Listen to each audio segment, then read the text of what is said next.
الحمد لله نحمده ونستعينه ونؤمن به ونتوكل عليه ونعوذ بالله من شرور أنفسنا ومن سيئات أعمالنا من يهده الله فلا مضل له ومن يضلله فلا هادي له ونشهد أن لا إله إلا الله وحده لا شريك له ونشهد أن محمدًا عبده ورسوله أرسله بالهدى ودين الحق ليظهره على الدين كله ولو كره المشركون اللهم صل على محمد وعلى آل محمد كما صليت على إبراهيم وعلى آل إبراهيم وبارك على محمد وعلى آل محمد كما باركت على إبراهيم وعلى آل إبراهيم في العالمين إنك حميد مجيد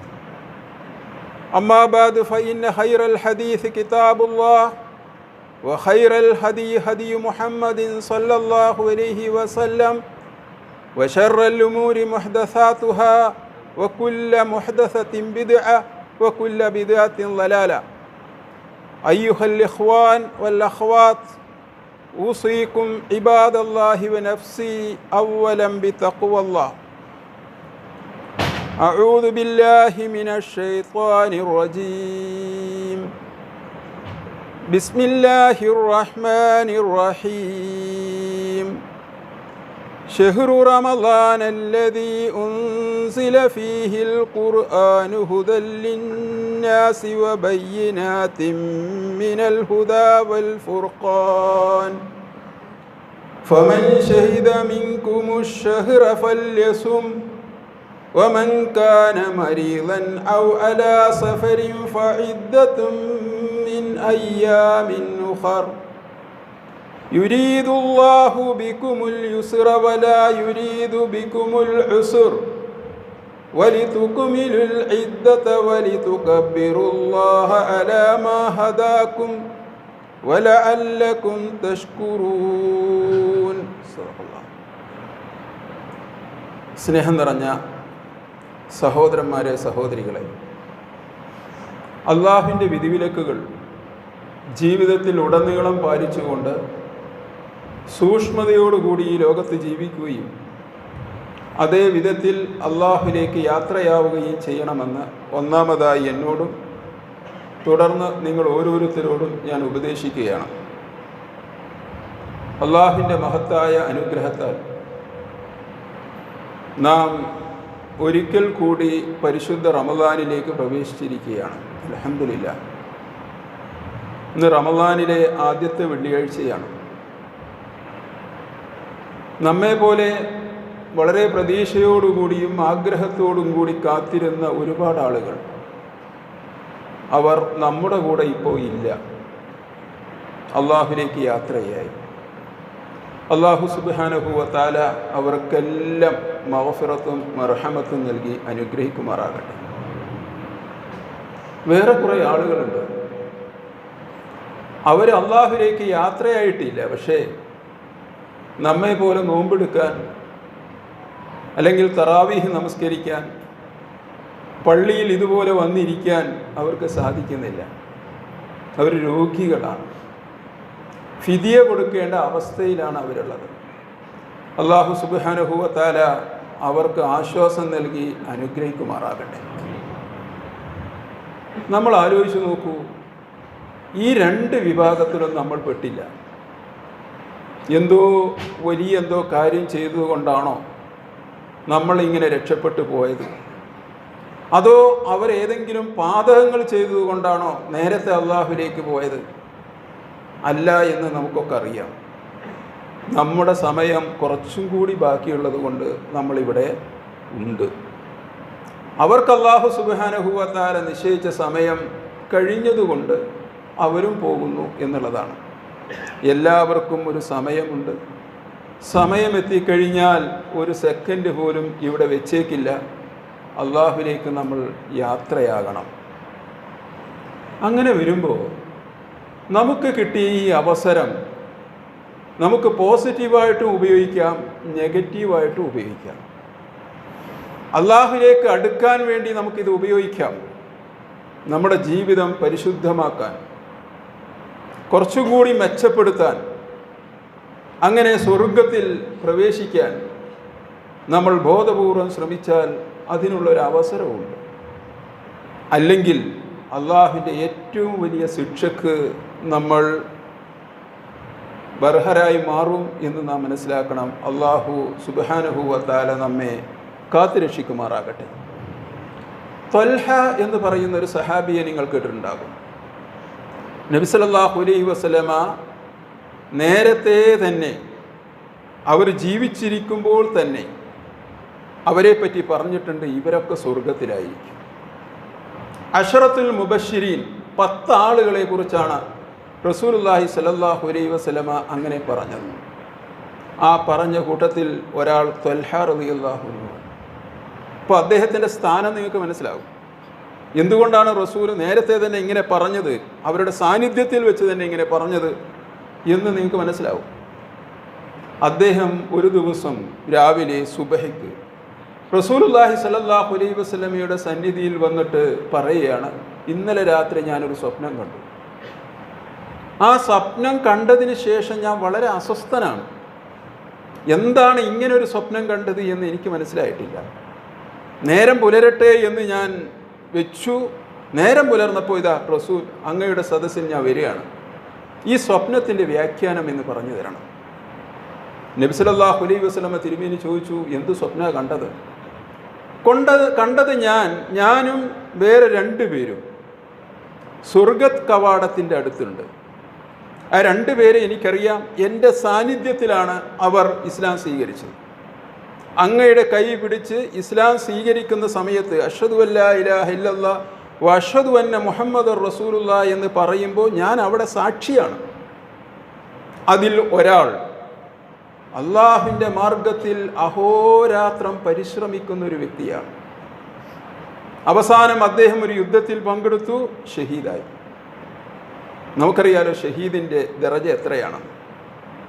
മറ്റേ ആളും പരിശ്രമിക്കുന്ന ആളാണ്, പക്ഷേ അദ്ദേഹം യുദ്ധത്തിൽ പങ്കെടുത്തെങ്കിലും മരണപ്പെട്ടില്ല, ഷഹീദായില്ല. ഇവർ 2 പേരെയാണ് ഞാൻ സ്വർഗ കവാടത്തിൽ വെച്ച് കണ്ടത്. സ്വർഗം കാക്കുന്ന മലക്ക് ആ വാതിൽ തുറന്നു. അപ്പോൾ ഞാൻ പ്രതീക്ഷിച്ചു ഈ ഷഹീദിനെ ആയിരിക്കും ആദ്യം വിളിക്കുക എന്ന്. പക്ഷേ വിളിച്ചത് സാധാരണ മരിച്ച മനുഷ്യനെ പറ്റിയാണ്. അദ്ദേഹത്തെയാണ് ആദ്യം വിളിച്ചത്, ഷഹീദിനെ വിളിച്ചില്ല. അപ്പോൾ ഷഹീദ് ചോദിച്ചു, എനിക്ക് പ്രവേശനമില്ലേ? മലക്ക് പറഞ്ഞു, ഉണ്ട്, കുറച്ച് സമയം വെയിറ്റ് ചെയ്യണം. വാതിലടച്ചു. കുറച്ച് സമയങ്ങൾക്ക് ശേഷം വീണ്ടും വാതിൽ തുറന്നു. ഈ ഷഹീദിനെ വിളിച്ചു.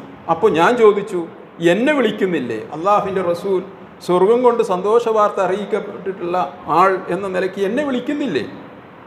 നിങ്ങളെ വിളിക്കാറായിട്ടില്ല, നിങ്ങൾ ദുനിയാവിലാണുള്ളത്, മരണപ്പെടണം, അതിനുശേഷമാണ് വിളിക്കുക.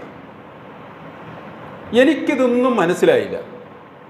എൻ്റെ ധാരണ അനുസരിച്ച് ആദ്യം സ്വർഗത്തിൽ പോവുക, ഹിസാബില്ലാതെ സ്വർഗത്തിൽ പോവുക ഷഹീദാണ്. എന്തുകൊണ്ടാണ് സാധാ മരിച്ച മനുഷ്യൻ ഷഹീദിൻ്റെ മുന്നേ സ്വർഗത്തിൽ പോയത്? ഇതാണ് എന്നെ കുഴക്കുന്ന വിഷയം.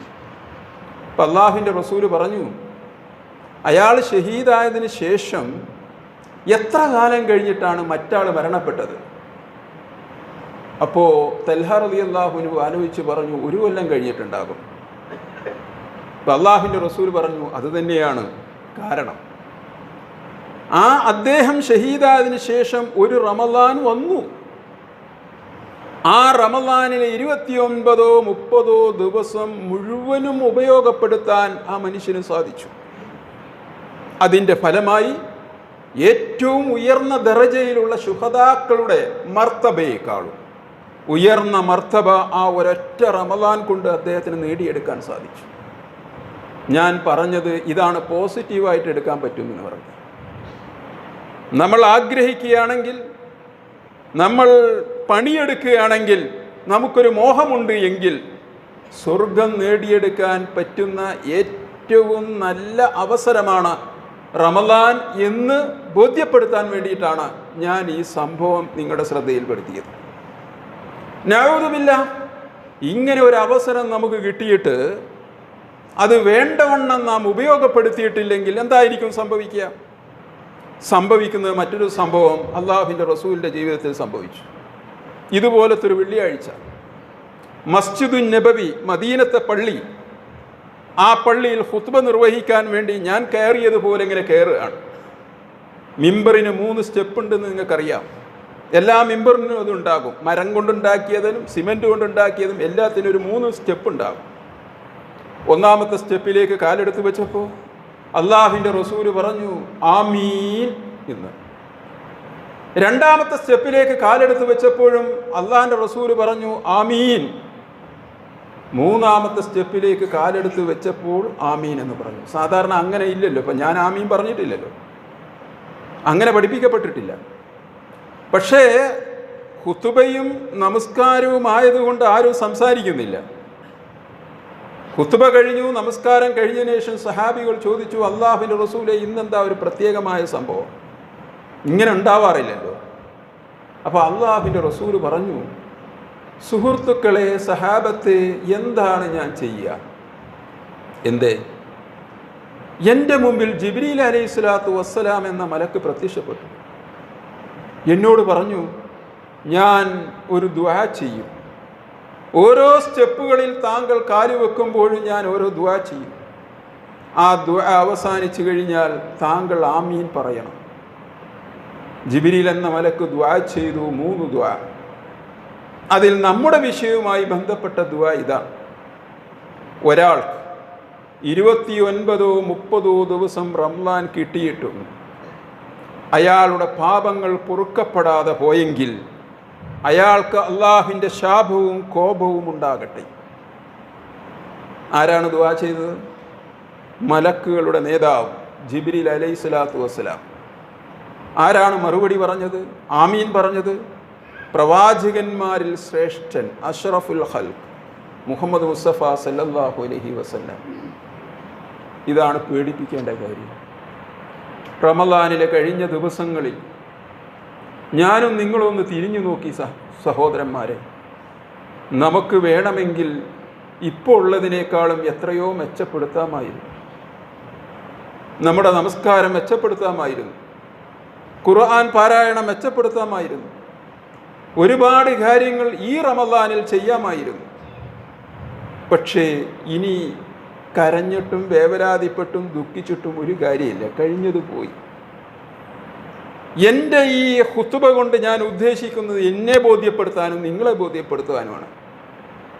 ഇനിയുള്ള ദിവസങ്ങളെങ്കിലും ഒന്നുകൂടി ജാഗ്രത പാലിച്ചെങ്കിൽ, അങ്ങനെ നാം നരകത്തിൽ പോകേണ്ട നമ്മൾ സ്വർഗത്തിലേക്കൊന്ന് പോയി കിട്ടിയെങ്കിൽ, അത്രയേ ഉള്ളൂ. അതിന് ഈ സംസാരം ഉപകരിക്കുമെങ്കിൽ അൽഹംദുലില്ലാ, നമ്മൾ രക്ഷപ്പെട്ടു. അതുകൊണ്ട് സഹോദരന്മാരെ, സഹോദരികളെ, കുറച്ച് കാര്യങ്ങൾ മാത്രമാണ് ഞാൻ നിങ്ങളോട് പറയുന്നത്. അതിൽ ഞാൻ ഓതിയ ആയത്ത് സൂറത്തുൽ ബഖറയിലെ 185-ാമത്തെ ആയത്താണ്. ഈ ആയത്തിന് പല പ്രത്യേകതകളുണ്ട്. അതിലൊരു പ്രത്യേകത, റമളാൻ എന്ന വാക്ക് ഈ ആയത്തിൽ മാത്രമേ ഖുർആനിൽ വന്നിട്ടുള്ളൂ എന്നുള്ളതാണ്. വേറെ എവിടെയും വന്നിട്ടില്ല. ഈ ആയത്തിൻ്റെ കൂടെ തന്നെയാണ് വന്നത്. ഈ ആയത്തിൽ പറയുന്ന വിഷയം എന്താ? വിഷയം ഇതാണ്, റമളാൻ എന്നുള്ളത് ഖുർആനുമായി ബന്ധപ്പെട്ടതാണ്. ഷഹ്റു റമളാൻ അല്ലദീ ഉൻസില ഫീഹിൽ ഖുർആൻ. ഖുർആൻ ഇറക്കപ്പെട്ട മാസമാണ്. ഖുർആൻ ഇറക്കപ്പെട്ടു എന്ന് പറഞ്ഞാൽ അള്ളാഹുവിൻ്റെ കലാം ലൗഹുൽ മഹ്ഫൂദിൽ ഭദ്രമാണ്. ആ ലൗഹുൽ മഹ്ഫൂദിൽ നിന്ന് 1-ാം ആകാശത്തേക്ക് ഇറക്കപ്പെട്ടതാണ് റമളാൻ. റമളാനിലാണ് അത് ഇറങ്ങിയത്. അവിടുന്ന് കുറേശ്ശെയായി 23 കൊല്ലം കൊണ്ട് റസൂലുള്ളാഹി സ്വല്ലല്ലാഹു അലൈഹി വസല്ലമ തിരുമേനിക്ക് ജിബ്രീൽ അലൈഹിസ്സലാത്തു വസ്സലാം എന്ന മലക്ക് മുഖേന ഈ ഖുർആൻ ലഭിച്ചു. അപ്പോൾ ഖുർആൻ്റെ വാർഷികമാണ് പരിശുദ്ധ റമളാൻ.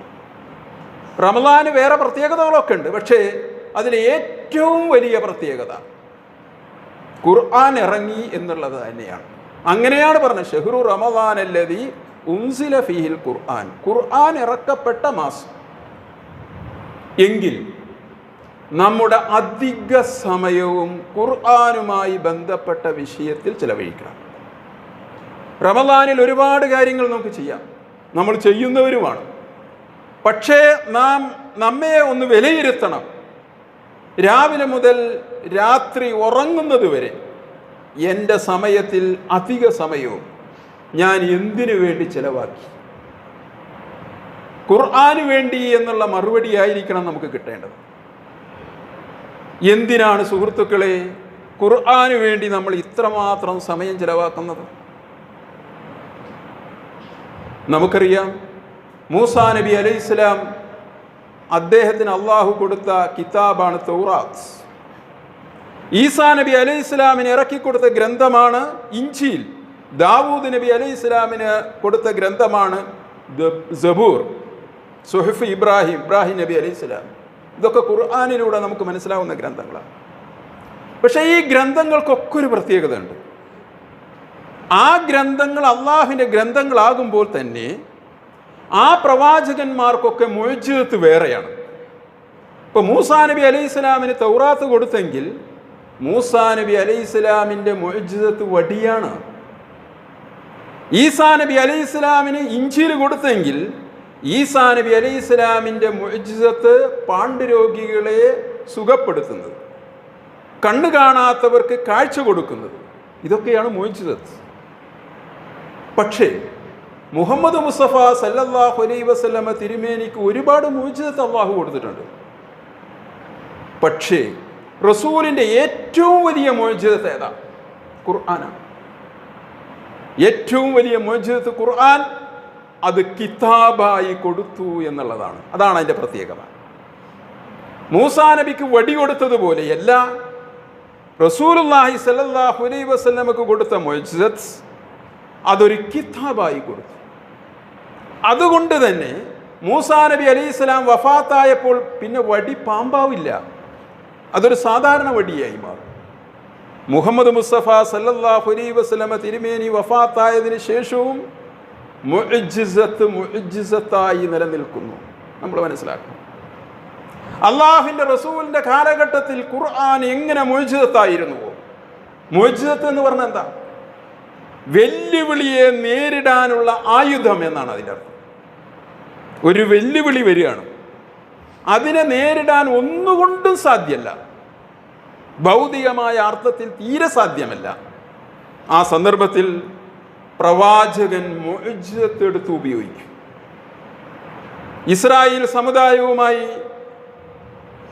ചെങ്കടലിൻ്റെ തീരത്തെത്തുകയാണ്. ചെങ്കടലിൻ്റെ തീരത്തെത്തുമ്പോൾ മുന്നിൽ ചെങ്കടലാണ്, പിന്നിലോ ഫിറൗനും സൈന്യവും. അവിടെ ഭൗതികമായിട്ടൊന്നുമില്ല, ഒന്നും ചെയ്യാൻ പറ്റില്ല. പക്ഷേ മൂസാ പ്രവാചകൻ അദ്ദേഹത്തിൻ്റെ കയ്യിലുള്ള വടി അതെടുത്താണ്ട് വീശി അടിച്ചു, സമുദ്രം രണ്ടായി പിളർന്നു. ഇതാണ് മുഅ്ജിസത്ത്. ഒരു വെല്ലുവിളി മുന്നിൽ വരുമ്പോൾ ആ വെല്ലുവിളിയെ നേരിടാൻ അവസാനത്തെ ആയുധം അത് ഉപയോഗിച്ചു കഴിഞ്ഞാൽ മുന്നോട്ട് പോകാം. മുഹമ്മദ് മുസ്തഫ സല്ലല്ലാഹു അലൈഹി വസല്ലമ 23 കൊല്ലം കൊണ്ട് ഈ മാറ്റങ്ങളെല്ലാം ഉണ്ടാക്കി, എല്ലാ എതിർപ്പുകളെയും മറികടന്നിട്ട് പ്രവാചകൻ സല്ലല്ലാഹു അലൈഹി വസല്ലമ തിരുമേനി തൻ്റെ ലക്ഷ്യം നേടിയത് മുഅ്ജിസത്ത് ഉപയോഗിച്ചിട്ടാണ്, ഖുർആൻ ഉപയോഗിച്ചുകൊണ്ടാണ്. അതുകൊണ്ടാണ് റസൂലുള്ളാഹി സ്വല്ലല്ലാഹു അലൈഹി വസല്ലമ വിടവാങ്ങൽ പ്രസംഗത്തിൽ പറഞ്ഞത്, നിങ്ങളെ ഞാൻ ഇപ്പോൾ എങ്ങനെ കാണുന്നു അങ്ങനെ തന്നെ ഉണ്ടാകും. 1.25 ലക്ഷത്തോളം ആളുകൾ അവിടെയുണ്ട് അറഫയിൽ. അവരെ നോക്കിയിട്ടാണ് പറഞ്ഞത്, ഇപ്പോൾ ഞാൻ നിങ്ങളെ എങ്ങനെ കാണുന്നു അങ്ങനെ തന്നെ ഉണ്ടാവും. നിങ്ങളെ മാറ്റാൻ ലോകത്തൊരു ശക്തിക്കും സാധ്യമല്ല. എന്തുകൊണ്ട്? തറക്തു ഫീക്കും അംറൈൻ, 2 കാര്യങ്ങൾ നിങ്ങളെ ഏൽപ്പിച്ചിട്ടാണ് ഞാൻ പോകുന്നത്. ലൻ തളില്ലു മാ തമസ്സക്തും ബിഹിമ, അതിനെ നിങ്ങൾ മുറുകെ പിടിക്കണം, ഒരിക്കലും വഴിവഴച്ചു പോവില്ല. ഏതാണെന്നറിയോ? കിതാബുല്ലാഹ്, ഒന്ന് അള്ളാഹുവിൻ്റെ ഗ്രന്ഥം, മറ്റൊന്ന് സുന്നത്തി, എൻ്റെ സുന്നത്ത്. ഇത് അണപ്പല്ല് കൊണ്ട്, അങ്ങനെയാണ് പറഞ്ഞത്, അണപ്പല്ല് കൊണ്ട് മുറുകെ കടിച്ചു പിടിക്കണം. എങ്കിൽ നിങ്ങൾ അതിജയിക്കാൻ ലോകത്ത് ഒരു ശക്തിക്കും സാധ്യമല്ല. വ്യക്തി ജീവിതത്തിലാവട്ടെ, കുടുംബ ജീവിതത്തിലാവട്ടെ, സാമൂഹ്യ ജീവിതത്തിലാവട്ടെ, പരിശുദ്ധ ഖുർആൻ മുറുകെ പിടിച്ചിട്ടുണ്ടെങ്കിൽ ഏത് വെല്ലുവിളിയെയും നമുക്ക് മുന്നോട്ട് കൊണ്ടുപോകാൻ പറ്റും. അതിൻ്റെ ഏറ്റവും വലിയ തെളിവാണ് ഗസ. നിങ്ങൾ ആലോചിച്ച് നോക്കൂ, 1.5 കൊല്ലത്തോളം അടരാടി ലോകത്തുള്ള വമ്പൻ ശക്തികൾ, ആ ശക്തികൾ മൊത്തം ഒന്നിച്ച്, ഒരാളല്ല രണ്ടാളല്ല, ഒന്നിച്ച് ആരോടാണ് എതിരിടുന്നത്? അതിന് യുദ്ധം എന്ന് പറയാൻ പറ്റുമോ? ഇല്ല. പക്ഷേ അവർ അതിജയിച്ചു. എങ്ങനെ അതിജയിച്ചു? ആ സംഘർഷഭരിതമായ ആ സമയത്ത് പോലും രാവിലെ മുതൽ വൈകുന്നേരം വരെ അവിടെ നടക്കുന്ന മജ്‌ലിസ്, ഹാഫിളീങ്ങൾ അവരവരുടെ മികവ് കാണിക്കുകയാണ്. ഹിഫ്ളാക്കിയിട്ടുള്ള ആളുകൾ, വലിയവരും ചെറിയവരും, ആ ഹിഫ്ള് അവർ ചൊല്ലുകയാണ്. രാവിലെ മുതൽ വൈകുന്നേരം വരെ പരിശുദ്ധ ഖുർആൻ ഓതുകയാണ്, പരിശുദ്ധ ഖുർആൻ പഠിക്കുകയാണ്. നമ്മളെ പോലെ അർത്ഥം പഠിക്കേണ്ട ആവശ്യമൊന്നുമില്ല അവർക്ക്, അവർ അറബികളാണ്. അങ്ങനെ വൈകിട്ട് എല്ലാവരും സന്തോഷത്തോടു കൂടി പോകുന്നു. ആ കരുത്ത്, ആ ആത്മീയമായ ചൈതന്യം, അതിൻ്റെ മുമ്പിൽ പിടിച്ചു നിൽക്കാൻ ഒരു ശത്രുവിന് സാധ്യമല്ല. അതുകൊണ്ട് ഈ പരിശുദ്ധ ഖുർആനുമായി ബന്ധപ്പെട്ട വിഷയത്തിലായിരിക്കണം പരിശുദ്ധ റമദാനിൽ നമ്മുടെ സമയം അധികവും നീക്കേണ്ടത്. നിങ്ങൾക്കറിയോ, അല്ലാഹു സുബ്ഹാനഹു വ തആല 2 പ്രത്യേകമായ ഗിഫ്റ്റ്, സമ്മാനം നമുക്ക് നൽകിയിട്ടുണ്ട്. ലോകത്തുള്ള ഒരു പടപ്പിനും അത് കൊടുത്തിട്ടില്ല. ഒന്നാമത്തെ സമ്മാനം വനഫഖ ഫീഹി മിർ റൂഹി, അള്ളാഹുവിൻ്റെ റൂഹിൻ്റെ ഒരംശം നമ്മളിൽ ഊതി. ക്രിസ്ത്യാനികൾ തെറ്റിദ്ധരിച്ചു റൂഹ് മൊത്തം ഊതിയും, അതാണ് ദൈവപുത്രൻ എന്നൊക്കെ അവർ പറഞ്ഞത്. അതില്ല, ഒരിത്തിരി, നമ്മൾ സെൻ്റൊക്കെ ഇങ്ങനെ ഇതാക്കുന്ന പോലല്ലേ, ഇത്തിരി. പക്ഷേ ആ ഒരിത്തിരി കിട്ടിയപ്പോൾ ലോകത്തെ മുഴുവനും എല്ലാ ശക്തികളെയും അതിജയിക്കാനുള്ള ശക്തി മനുഷ്യന് കിട്ടി. കരയിലെ വമ്പൻ ആനയെയും തിമിംഗലത്തെയും അതുപോലെയുള്ള ഗോളങ്ങളെയും ഒക്കെ അതിജയിക്കാൻ, അടക്കി നിർത്താനുള്ള ശക്തി ഈ റൂഹിൻ്റെ ഒരു ഇത്തിരി കിട്ടിയപ്പോൾ അവനുണ്ടായി. രണ്ടാമത്തെ സംഗതി നമ്മൾ അധ്വാനിച്ചുണ്ടാക്കണം. ഇത് നമ്മൾ ജനിക്കുമ്പോൾ തന്നെ അല്ലാഹു സുബ്ഹാനഹു വ തആല തരുന്നതാണ്. വനഫഖ ഫീഹി മിർ റൂഹി, ജനിച്ചു വരുമ്പോൾ കിട്ടുന്നതാണ് കുട്ടികൾക്ക്, മനുഷ്യ കുട്ടികൾക്ക്.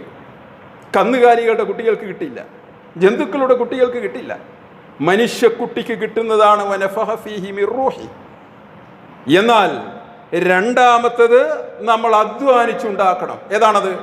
അള്ളാഹുവിൻ്റെ കലാം, അള്ളാഹുവിൻ്റെ കലാം ഖുർആൻ. അത് ഇതിലേക്ക് കണക്ട് ചെയ്യണം. ഇപ്പം എൻ്റെയും നിങ്ങളുടെയൊക്കെ കീശയിൽ മൊബൈലുണ്ട്, ഇല്ലേ? മൊബൈലുണ്ട്. ഈ മൊബൈലിന് പല റേറ്റാണ്. 8,000-ൻ്റെ ഉണ്ടാകാം, 10,000-ൻ്റെ ഉണ്ടാകാം, 50,000-ൻ്റെ ഉണ്ടാകാം, അതിൻ്റെ അപ്പുറവും ഉണ്ടാകാം.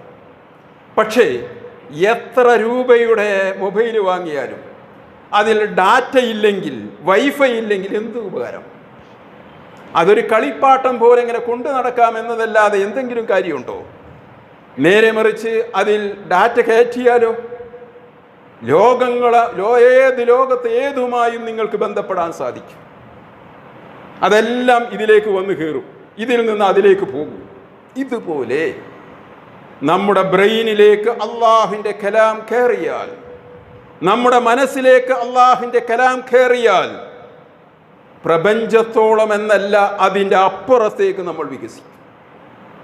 മനുഷ്യന് മാത്രമുള്ള ഒരു കഴിവ്, വേറൊരു ജന്തുവിന് ആ കഴിവ് അള്ളാഹു കൊടുത്തില്ല. സ്വർഗത്തിൽ പോയി വരാം, നരകത്തിൽ പോയി വരാം, മഹ്ശറയിൽ പോയി വരാം, ഖബറിൽ പോയി വരാം, ഒക്കെ ഇവിടെ നിന്ന് കാണാം. ഇത് വേറെ ഏത് ജന്തുവിനാണുള്ളത്? പക്ഷേ എത്രയെത്ര കോടിക്കണക്കിന് മനുഷ്യന്മാരുണ്ട്, അവർക്ക് സ്വർഗത്തിൽ പോകാൻ കഴിയുന്നില്ല. എന്തുകൊണ്ട് പോകാൻ കഴിയുന്നില്ല? ഖുർആൻ പഠിച്ചിട്ടില്ല. സ്വർഗത്തെ വിവരിക്കുന്ന ആയത്തുകളൊന്നും അവർ പഠിച്ചിട്ടില്ല. അവർക്ക് ആരെയും പേടിയില്ല. കാരണം എന്താ? നരകത്തിൽ പോയി വരാൻ കഴിഞ്ഞിട്ടില്ല. നരകത്തെ പറ്റി പറയുന്ന ആയത്തുകളൊന്നും അവർ കേട്ടിട്ടില്ല. ഖബറിൽ പോയി വരാൻ കഴിയുന്നില്ല, മരിച്ചോടുകൂടി മണ്ണായി എന്നാണ് അവരുടെ വിചാരം. കാരണം ഖബറിൽ പോയി വരാനുള്ള വിവരം അവർക്കില്ല. സുഹൃത്തുക്കളെ, ഈ വിവരം കിട്ടുന്നത് അള്ളാഹുവിൻ്റെ കലാം നമ്മുടെ മനസ്സുമായി കണക്റ്റ് ആവുമ്പോഴാണ്. അതിനുള്ള ഏറ്റവും നല്ല അവസരമാണ് പരിശുദ്ധ റമദാൻ എന്ന് മനസ്സിലാക്കണം. റസൂലുള്ളാഹി സ്വല്ലല്ലാഹു അലൈഹി വസല്ലമയാണ് ഇത് ഏറ്റുവാങ്ങിയത്. ഖുർആൻ ഏറ്റുവാങ്ങിയത് ജിബ്രീൽ അലൈഹി സ്വലാത്തു വസ്സലാമിൽ നിന്ന് ഖുർആൻ ഏറ്റുവാങ്ങിയത് ആരാണ്? മുഹമ്മദ് മുസ്തഫ സല്ലല്ലാഹു അലൈഹി വസല്ലമ തിരുമേനി. ഇതുപോലെയുള്ള എല്ലാ റമദാനിലും ജിബ്രീൽ അലൈഹി സ്വലാത്തു വസ്സലാം വരുമായിരുന്നു. അതുവരെ ഇറങ്ങിയിട്ടുള്ള എല്ലാ ആയത്തുകളും സൂറത്തുകളും റസൂലിനെ കൊണ്ട് ഓദിക്കുമായിരുന്നു, ജിബ്രീൽ ഓതിക്കൊടുക്കുമായിരുന്നു. റസൂൽ വഫാത്തായ കൊല്ലം 2 പ്രാവശ്യം ജിബ്രീൽ അലൈഹി സ്വലാത്തു വസ്സലാം മലക്ക് വന്നു, 2 പ്രാവശ്യം ഇത് ആവർത്തിച്ചു.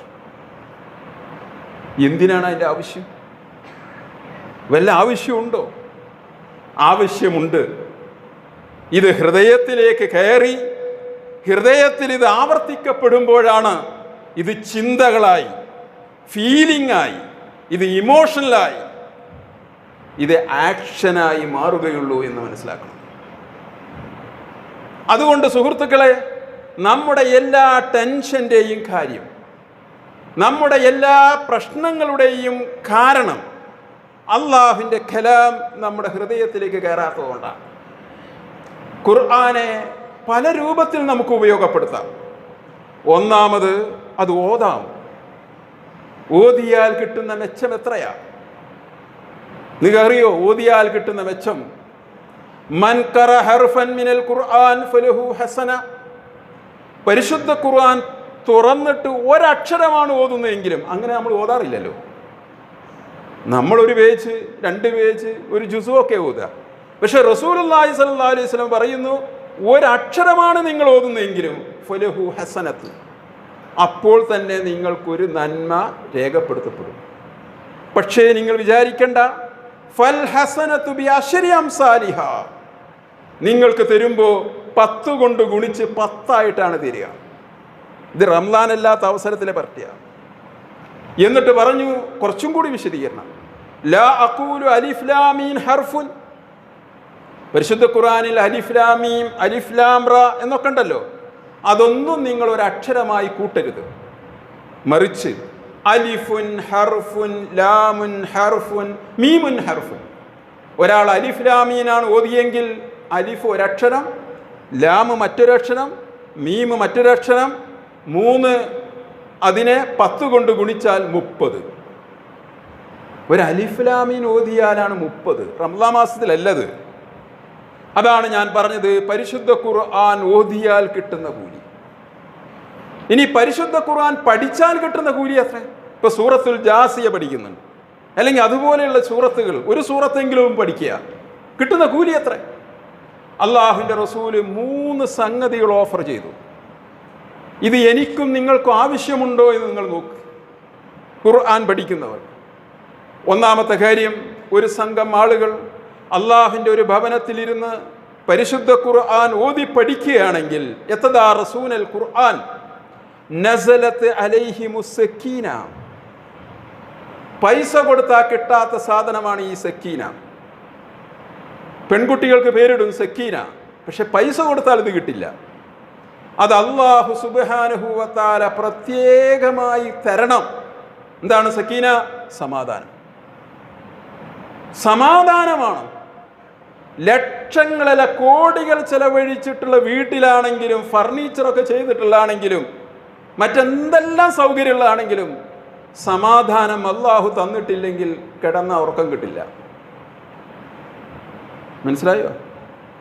ഏറ്റവും വിലപിടിപ്പുള്ള ഭക്ഷണമാണ് നമ്മൾ വാങ്ങി കഴിച്ചതെങ്കിലും വയറ്റിൽ സ്വസ്ഥത കിട്ടണമെങ്കിൽ സമാധാനം വേണം. ടേസ്റ്റ് ഉണ്ടാവില്ല. ഇപ്പം സമാധാനം എന്ന് പറയുന്നത് പൈസ ഉണ്ടായാൽ കിട്ടുന്നതല്ല, അധികാരമുണ്ടായാൽ കിട്ടുന്നതല്ല. അത് അല്ലാഹു സുബ്ഹാനഹു വ തആല നൽകണം. ആർക്ക് നൽകും? നൽകുന്നത് പരിശുദ്ധ ഖുർആൻ പഠിക്കുന്നവർക്ക് കിട്ടും. ഒന്നാമത്തെ മെച്ചം. രണ്ടാമത്തെ മെച്ചം വഹഫത്തുഹുമുൽ മലായിക, അള്ളാഹുവിൻ്റെ മലക്കുകൾ വന്ന് പൊതിയും. ഇപ്പം ഞാൻ നിങ്ങളുടെ മുന്നിൽ നിൽക്കുകയാണ്, നിങ്ങൾ അവിടെ ഇരിക്കുകയാണ്, ഞാൻ നിൽക്കുകയാണ്. എൻ്റെ ബലമെന്താ? എന്തുകൊണ്ടാണ് കരുത്തായിട്ട് ഞാൻ നിൽക്കുന്നത്? എൻ്റെ വലതു ഭാഗത്തും ഇടതു ഭാഗത്തും മലക്കുണ്ട് എന്നുള്ള ഒരാത്മവിശ്വാസമാണ്. കാരണം ഞാൻ ആയത്തുകളാണ് ഓതുന്നത്, ആയത്തുകളാണ് നിങ്ങളെ പഠിപ്പിക്കുന്നത്. ആയത്തുകൾ ഓതുകയും ആയത്തുകൾ പഠിപ്പിക്കുകയും ചെയ്യുമ്പോൾ വലതിലും ഇടതിലും മുമ്പിലും പിമ്പിലുമൊക്കെ അള്ളാഹുവിൻ്റെ മലക്കുകളുണ്ടാകും.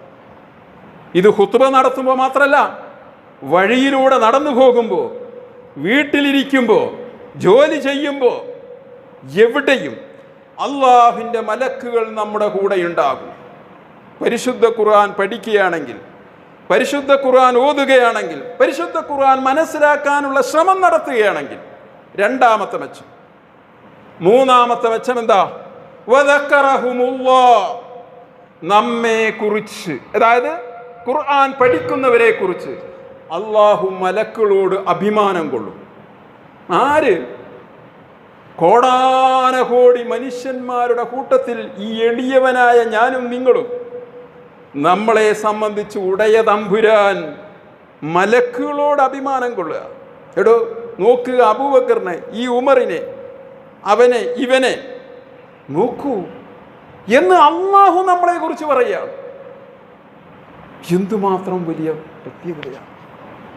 തീർന്നോ? ഇല്ല, മരിച്ചു ചെല്ല്. ഈ എല്ലാ പ്രൗഢിയും മരണത്തോടുകൂടി നീങ്ങും സുഹൃത്തുക്കളെ, ഇല്ലേ? വേണ്ടപ്പെട്ട എത്ര ആള് മരിച്ചു, അപ്പോഴൊക്കെ എത്ര ആള് കരഞ്ഞു, എത്ര ആൾക്ക് ബോധം കെട്ടു, എത്ര ആൾ അസ്വസ്ഥരായി. പക്ഷേ കുറച്ച് കഴിയുമ്പോൾ അവർ തന്നെയാണ് കുളിപ്പിച്ച് കഫൻ ചെയ്ത് പള്ളിക്കാട്ടിലേക്ക് കൊണ്ടുപോയി വെച്ചത്. 2-3 ഒക്കെ ദിവസം കഴിഞ്ഞു, വേണ്ട ഒരാഴ്ച കഴിഞ്ഞു, മറന്നുപോയി. അപ്പം നമ്മളൊക്കെ എത്ര ആളെ മറന്നുപോയി? ഇങ്ങനെ ആയിരുന്നു അവരെ കൊണ്ടുപോയി വെക്കുമ്പോൾ? ഇല്ലല്ലോ, നമ്മൾ മറന്നുപോയി. ഇതേപോലെ നമ്മളെയും മറക്കും, ഒരു തർക്കവും ഇല്ല.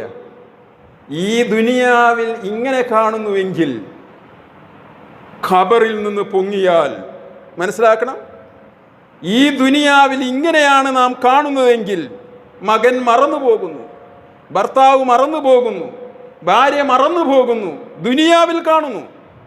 എങ്കിൽ ഖബറിൽ നിന്ന് പൊന്തിയാൽ ഒരു കുട്ടിയും ഉണ്ടാവില്ല. യൗമ യഫിറുൽ മർഉ മിൻ അഖീഹി വ ഉമ്മിഹി വ അബീഹി വ സ്വാഹിബതിഹി വ ബനീഹി ലികുല്ലി ഇംറിഇൻ മിൻഹും ശഅ്നുൻ യുഗ്നി. ഞാൻ ആ ആയത്ത് ഇങ്ങനെ ഓതിയപ്പോൾ എനിക്ക് മനസ്സിലായി തോന്നി, വ സ്വാഹിബത്തി പടച്ചവൻ പറയില്ലേ, പക്ഷെ സാഹിബത്തി പറഞ്ഞു. സാഹിബത്തി ആരാ? ഭാര്യ. എവിടെയും നിഴൽ പോലെ നമ്മുടെ കൂടെ നമ്മുടെ ഭാര്യമാരുണ്ടാവില്ലേ? ഉണ്ടാവും. കക്കൂസിലേക്ക് കൊണ്ടുപോകാൻ, ചോറ് വാരിത്തരാൻ, അങ്ങനെ ഒരു അവസ്ഥ വരികയാണെങ്കിൽ ഉണ്ടാവില്ലേ? നിഴൽ പോലെ ഉണ്ടാവില്ലേ? പക്ഷേ അള്ളാഹ് അവളെയും അവിടെ കൂട്ടി പറഞ്ഞു. ഭാര്യയും ഓടും, പാപ്പോടും ഉമ്മയോടും, സഹോദരൻ സഹോദരി, ഭാര്യ ഭർത്താവ്, എല്ലാവരും ഓടും. എന്തുകൊണ്ട്? ലികുല്ലി ഇംറിഇൻ മിൻഹും ശഅ്നുൻ യുഗ്നി. അന്ന് ഓരോരുത്തർക്കും അവനവൻ്റെ കാര്യം ഉണ്ടാവുള്ളൂ. ആ സന്ദർഭത്തിൽ അള്ളാഹുവിൻ്റെ അടുക്കൽ 2 കൂട്ടർ വരും. മനസ്സിലാക്കിക്കൊള്ളുക, ആ 2 കൂട്ടർ ഇപ്പോതാ ഞാൻ ഈ ഖുതുബ പറയുന്ന സമയത്ത് ഈ 2 കൂട്ടരും നമ്മുടെ കൂടെയുണ്ട്, നമ്മളെ രക്ഷപ്പെടുത്താൻ. ഒന്ന് ഖുർആൻ, ഇഖ്റഉൽ ഖുർആൻ ഫഇന്നഹു യഅതി യൗമൽ ഖിയാമ ശഫീഅൻ ലിഅസ്ഹാബിഹി. ഖുർആൻ ഓതു, ഖുർആൻ ഓതു. എന്തിന്? നാളെ പരലോകത്ത് നിങ്ങളെ ശുപാർശ പറയാൻ വേണ്ടി. നിങ്ങൾക്ക് മക്കളുണ്ടാവില്ല, വാപ്പയും ഉമ്മയൊന്നും ഉണ്ടാവില്ല, നിങ്ങൾക്ക് ശുപാർശ പറയാൻ വേണ്ടി ഖുർആൻ ഉണ്ടാകും. ഖുർആൻ ഓതു. 2 നോമ്പുണ്ടാവും. നോമ്പ് പറയുമത്രേ, പകലെല്ലാം ഇയാൾ വിഷമിച്ചു, പ്രയാസപ്പെട്ടു, ഭക്ഷണം കഴിച്ചില്ല, വെള്ളം കുടിച്ചില്ല, ഞാൻ കുടിപ്പിച്ചില്ല, പടച്ചവനെ ഇവനെ രക്ഷപ്പെടുത്തണം. ഖുർആൻ പറയും, പടച്ചവനെ ഇവൻ ഓതിയിട്ട് നമസ്കരിക്കുമ്പോൾ അല്ലാത്ത സമയത്ത് എന്നെ ഓതി ഓതി ഓതി സമയം ഒരുപാട് ചിലവാക്കിയിട്ടുണ്ട്. എൻ്റെ ശുപാർശ സ്വീകരിക്കണം. രണ്ടുപേരുടെയും ശുപാർശ സ്വീകരിച്ചു. മനോഹരമായ റസൂലുള്ളാഹി സ്വല്ലല്ലാഹു അലൈഹി വസല്ലമയുടെ ഒരു ഹദീസ്, അതും കൂടി പറഞ്ഞ് ഞാൻ ഈ ഖുതുബ അവസാനിപ്പിക്കും. ഈ ഹദീസ് ചിലപ്പോൾ ഈ മുസാഫിലൊക്കെ ഉണ്ടാകും. മുസാഫിൻ്റെ ബാക്കിലെ ആ ഭാഗത്ത് പല മുസാഫിൻ്റെയും ഈ ഹദീസ് കാണാൻ കഴിയാറുണ്ട്. ആ ഹദീസ് ഇതാണ്: നാളെ പരലോകത്ത് മഹ്ശറയിൽ ചില ആളുകൾക്ക് പ്രത്യേകമായ കിരീടം. എന്ത് കിരീടം? വെളിച്ചം കൊണ്ടുള്ള കിരീടം. ഇപ്പം ഫുട്ബോൾ കളിയൊക്കെ നടക്കുന്ന ഗ്രൗണ്ടിലില്ലേ വലിയ വെളിച്ചമുള്ള ബൾബ്, ഇതുപോലെയുള്ള വലിയ വെളിച്ചമുള്ള കിരീടം മഹ്ശറയിൽ.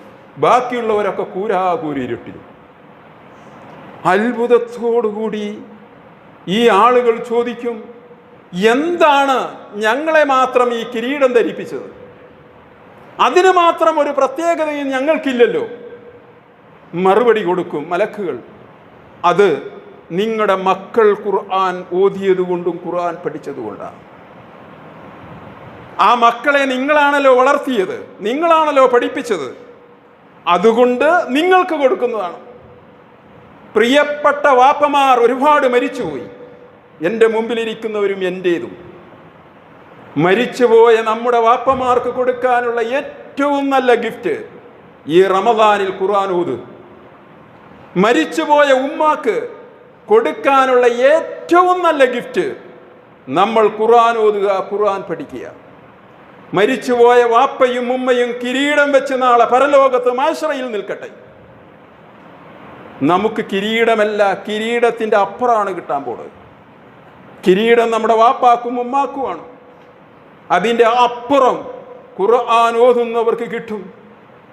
ഈ ഒരു ആത്മവിശ്വാസം പോരെ നമ്മുടെ പ്രിയപ്പെട്ടവർ ഖബറിൽ നിന്ന് രക്ഷപ്പെടുക, മഹ്ശറയിൽ രക്ഷപ്പെടുക, നരകത്തിൽ നിന്ന് രക്ഷപ്പെടുക, സ്വർഗത്തിലെത്തുക. അതാണല്ലോ നമ്മുടെ ആഗ്രഹം.